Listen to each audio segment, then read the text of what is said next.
భక్తుల ప్రత్యక్ష దైవం శ్రీ వెంకటేశ్వర స్వామి వారిని ఏపీ డిప్యూటీ స్పీకర్ రఘురామకృష్ణంరాజు దర్శించుకున్నారు. శుక్రవారం ఉదయం శ్రీవారి అభిషేక సేవలో పాల్గొని మొక్కులు చెల్లించుకున్నారు. దర్శన అనంతరం రంగనాయకుల మండపంలో వేద పండితులు వేదాశీర్వచనం అందించగా ఆలయ అధికారులు స్వామివారి తీర్థ ప్రసాదాలు అందజేశారు. ఆలయం వెలుపల డిప్యూటీ స్పీకర్ రఘురామకృష్ణంరాజు మీడియాతో మాట్లాడుతూ కుటుంబ సభ్యులతో స్వామివారిని దర్శించుకోవడం చాలా సంతోషంగా ఉందన్నారు. నా కుమారుడి జన్మదినం కావడంతో శ్రీవారిని కుటుంబ సమేతంగా దర్శించుకున్నామని అన్నారు. ఒంటిమిట్టలో వైభవంగా ఉత్సవాలు జరుగుతున్నాయని అన్నారు. భక్తులు అందరూ సుఖ సంతోషాలతో ఉండాలని ఆ దేవదేవుని ప్రార్థించినట్లు తెలిపారు.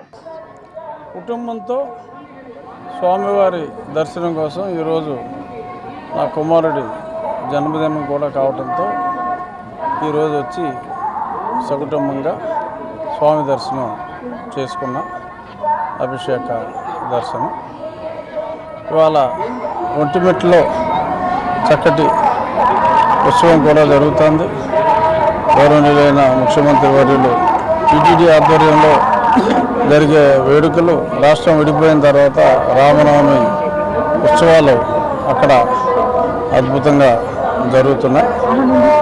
ఆ ఉత్సవాలు వైభవంగా జరగాలని స్వామి భక్తులందరూ సుఖ సంతోషాలతో ఉండాలని మనస్ఫూర్తిగా దేవుణ్ణి ప్రార్థించడం జరిగింది.